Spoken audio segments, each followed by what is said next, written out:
एका ब्राह्मण दाम्पत्याला अनेक नवसांनंतर एक मुलगा झाला होता. श्री गुरु नृसिंह सरस्वतींनी त्याला आशीर्वाद दिला होता. परंतु अचानक तो मुलगा आजारी पडला आणि त्याचा मृत्यू झाला. आपल्या एकुलत्या एक पुत्राचा देह पाहून ती माता वेडीपिसी झाली. तिला श्री गुरूंच्या शब्दांची आठवण झाली.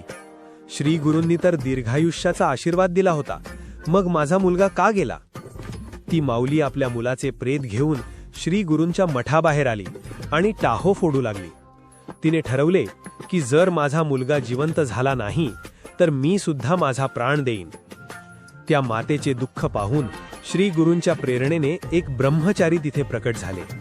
त्यांनी त्या मातेला शांत करण्याचा प्रयत्न केला आणि मानवी जीवनाचे सत्य सांगितले. हा भाग आध्यात्मिकदृष्ट्या अत्यंत महत्त्वाचा आहे. ब्रह्मचारी म्हणाले, हे माते, हा देह म्हणजे केवळ माती, पाणी, तेज, वायू आणि आकाश यांचे मिश्रण आहे. आत्मा अमर आहे, पण शरीर कधी ना कधी नष्ट होणारच. प्रत्येक जीव आपल्या पूर्वकर्मांचे फळ भोगण्यासाठी जन्माला येतो. कोणाचे किती आयुष्य आहे हे विधात्याने आधीच ठरवलेले असते.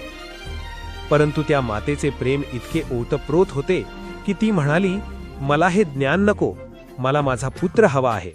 श्री गुरूंनी शब्द दिला होता, तो खोटा ठरू शकत नाही. मातेची आर्त हाक ऐकून श्री गुरु नृसिंह सरस्वती बाहेर आले.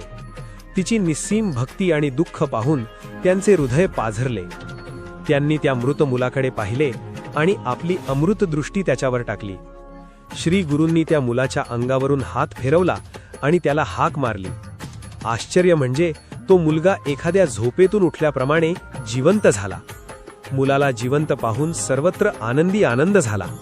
श्री गुरूंनी त्या मातेला सांगितले, तुझ्या भक्तीमुळे आणि विश्वासामुळे याला नवे आयुष्य मिळाले आहे. या कथेतून आपल्याला दोन गोष्टी शिकायला मिळतात. जग नश्वर आहे हे समजून घेणे, आणि जर आपली भक्ती प्रामाणिक असेल आणि गुरूंच्या शब्दावर पूर्ण विश्वास असेल तर अशक्य गोष्टही शक्य होऊ शकते. श्री गुरुदेव दत्त.